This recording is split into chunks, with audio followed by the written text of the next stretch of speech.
Assalamualaikum warahmatullahi wabarakatuh. Selamat pagi anak-anak. Oke, kali ini kita kembali belajar di tema 4, subtema 2. Kali ini kita masuk pembelajaran 6. Oke, kalian buka bukunya halaman 90.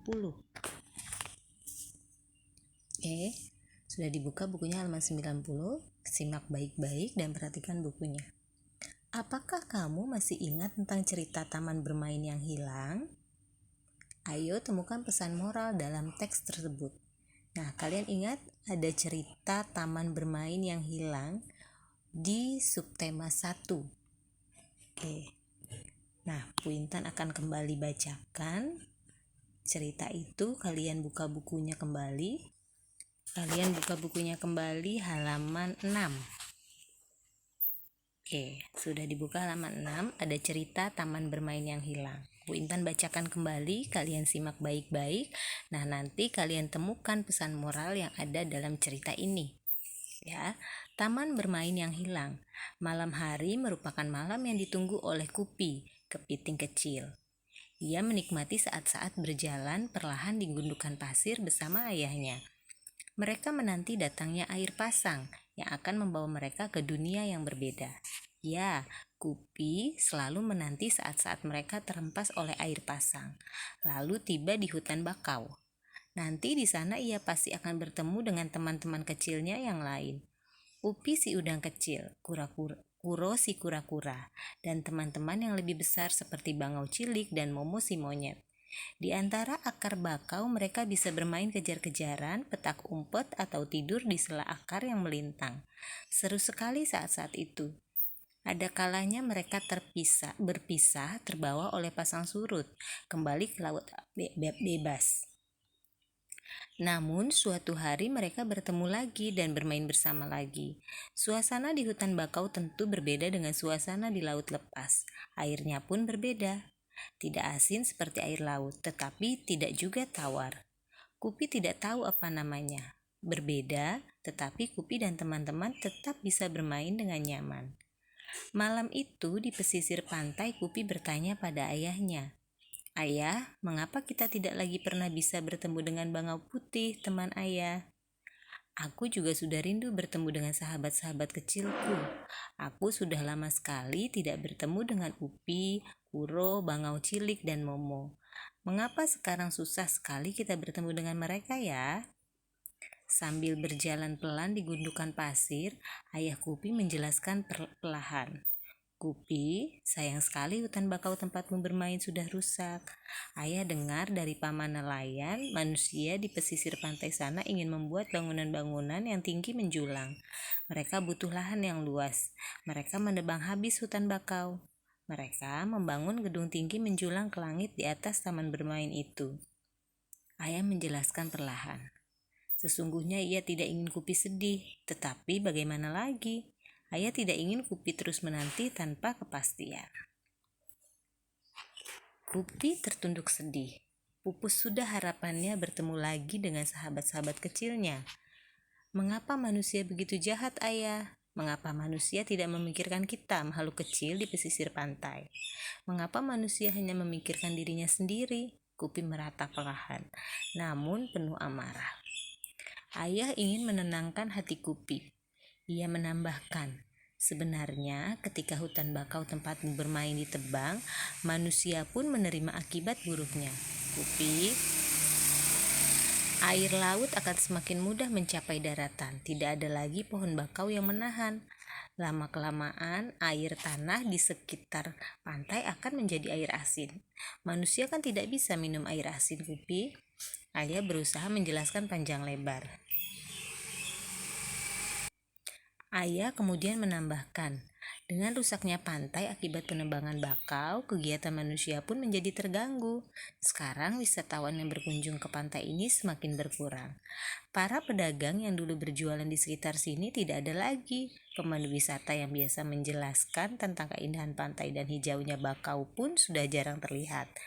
Nelayan yang biasa menjual hasil tangkapan mereka pun tinggal sedikit."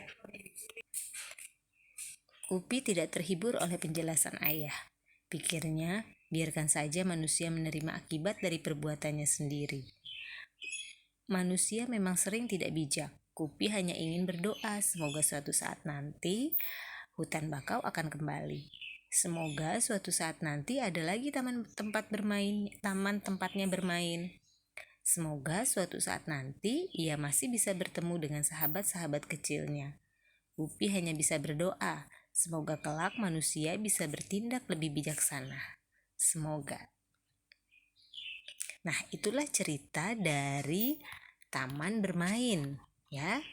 Taman bermain yang hilang. Sudah kalian simak ya, Nak? Nah, sekarang kita kembali ke halaman 90. Oke, dibuka kembali halaman 90. Nah, ada pertanyaan. Tuliskan pesan moral dari cerita tersebut. Dari cerita yang tadi Bu Intan bacakan, kalian tulis pesan moralnya apa? Kemudian ada lagi pertanyaannya, tukarkan pesan moral yang telah kamu tulis dengan teman dan berilah komentar tentang pesan moral tersebut. Ini tidak usah ditukar karena kita belajarnya di rumah ya. Oke, kita lanjut halaman 91. Ada lagi pertanyaan. Apakah pada cerita taman bermain yang hilang kamu menemukan sikap-sikap yang baik dan sikap yang kurang baik? Tuliskan pada kolom di bawah ini. Nah, ada sikap yang baik dalam cerita itu, ada juga yang tidak baik. Nah, kamu tuliskan sikap yang baik dan tidak baik pada kolom ini. Oke, kita lanjut. Apakah kamu sering menemukan sikap yang baik dan sikap yang tidak baik di sekitarmu? Tuliskan pada diagram berikut. Nah, ada diagram sikap baik. Nah, kamu sudah pernah menemukan sikap yang baik atau yang tidak baik di sekitarmu? Nah, kamu bisa menentukan ya mana yang baik, mana yang tidak. Nah, kamu tulis contohnya apa. Ya. Misalnya kalau dalam kehidupan sehari-hari sikap yang baik itu kita tidak memilih teman, kita bermain dengan siapa saja, itu merupakan sikap yang baik. Ya. Kalau sikap yang tidak baik, kalian misalnya memilih teman, tidak mau bermain dengan orang yang hitam misalnya, tidak mau bermain dengan orang yang nakal misalnya, itu namanya memilih-milih teman. Atau yang berbeda agama, kamu tidak mau bermain, itu namanya memilih-milih teman. Itu termasuk sikap yang tidak baik. Nah, kamu tulis di sini contohnya apa sikap yang baik, kemudian yang bukan contohnya apa. Nah, yang bukan contoh artinya yang tidak baik ya. Nah, ciri-cirinya apa dan disimpulkan di diagram ini. Oke, kita lanjut ke halaman 92. Oke, ini tentang silat ya. Nanti ini kalian belajarnya dengan pelajaran PJOK ya, Nak. Oke, ini tentang silat.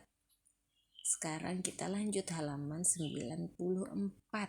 Nah, ayo renungkan di bawah 94. Setelah belajar selama 1 pekan, renungkanlah hal-hal penting apa saja yang kamu pelajari dalam 1 pekan ini.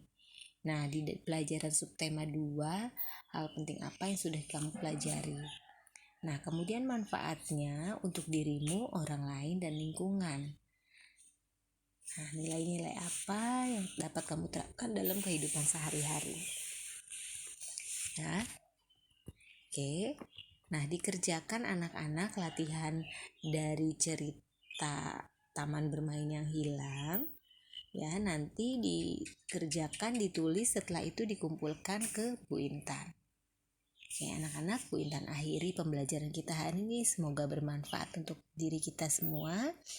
Bisa kamu terapkan di kehidupan sehari-hari. Oke, Bu Intan akhiri. Assalamualaikum warahmatullahi wabarakatuh. Salam sehat selalu.